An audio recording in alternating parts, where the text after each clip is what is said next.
અત્યારે દરેક લોકોના મનમાં એક જ પ્રશ્ન ચાલી રહ્યો છે કે પોતાનો કિંમતી મત કોને આપવો જોઈએ, કારણ કે ગ્રંથોમાં લખવામાં આવ્યું છે કે જે દેશમાં રહેતા હોઈએ તે દેશના નિયમોનું પાલન કરવું જોઈએ.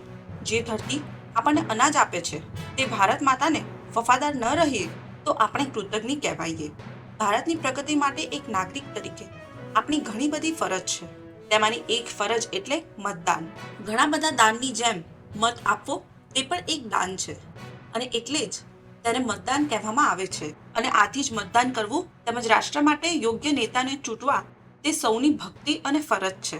આપને જાણીને આશ્ચર્ય થશે, ગુજરાતના ગીરના બારેજ ગામમાં ફક્ત એક વ્યક્તિ માટે મતદાન મથક ઊભું કરવામાં આવે છે. આપનો એક મત એટલો બધો કિંમતી છે કે આ એક મતને લીધે 2008માં રાજસ્થાનના કોંગ્રેસના સીપી જોશી એસેમ્બલી ઇલેક્શન હારી ગયા હતા, જ્યારે 2004માં કર્ણાટકમાં એક વોટ વધારે મળવાથી એક કેન્ડિડેટ ચૂંટણી જીતી ગયા હતા. તો આવો કિંમતી મત આપતા પહેલા કોને મત આપી શકાય તે જાણવું ખૂબ જ જરૂરી છે.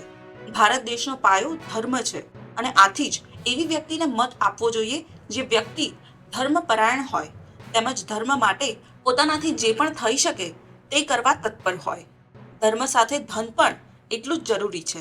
જો ભારતની વાત કરીએ તો 2004થી 2014 સુધીમાં ભારતનો ઇકોનોમી રેન્ક આખી દુનિયામાં 11મો હતો. ત્યારબાદ 2014 પછી આ રેન્ક 5મા નંબર પર આવી ગયો અને એક્સપર્ટ્સ દ્વારા એમ પણ કહેવામાં આવ્યું છે કે ભારતનો રેન્ક 2029 સુધીમાં 3જા નંબર પર આવી જશે. એટલે જ એવા સરકારને વોટ આપવો જોઈએ જે આવો વિકાસ કરી શકે. પહેલાના સમયમાં આતંકવાદીઓ દ્વારા ઘણા બધા હુમલાઓ થઈ રહ્યા હતા, પરંતુ નોટબંધી પછી આ હુમલાઓનું પ્રમાણ નહિવત પ્રમાણમાં થઈ ગયું છે. તેમજ ડિજિટલ પેમેન્ટમાં યુપીઆઈ જેમના દ્વારા શરૂ કરવામાં આવ્યું હતું તે અત્યારે એટલું વધી ગયું છે કે જેના લીધે ચાઇના, બ્રિટન જેવા દેશો પણ ભારત કરતા પાછળ રહી ગયા છે. એક વર્ષમાં આખા ભારતમાં 92,000 લાખ ટ્રાન્ઝેક્શન કરવામાં આવે છે. આ ઉપરાંત કોવિડના સમયે બધા જ ભારતીયોને વેક્સિન પહોંચાડવામાં આવી હતી. તેમજ ભારતની બહાર પણ ઘણા બધા દેશોમાં વેક્સિન પહોંચાડવામાં આવી હતી, જેના લીધે વિશ્વમાં ભારત સરકારની ખૂબ જ પ્રશંસા થઈ હતી.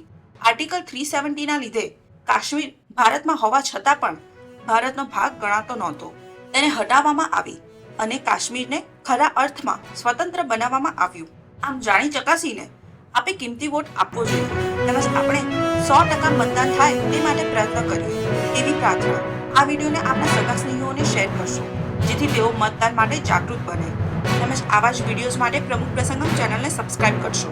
આ વિડીયોને લાઇક અને શેર કરવાનું ના ભૂલશો. 2024ના ઇલેક્શન વિશે આપનું શું કહેવું છે કમેન્ટ્સમાં જણાવવાનું ના ભૂલશો. તેમજ કમેન્ટ્સમાં ભારત માતા કી જય લખવાનું ના ભૂલશો.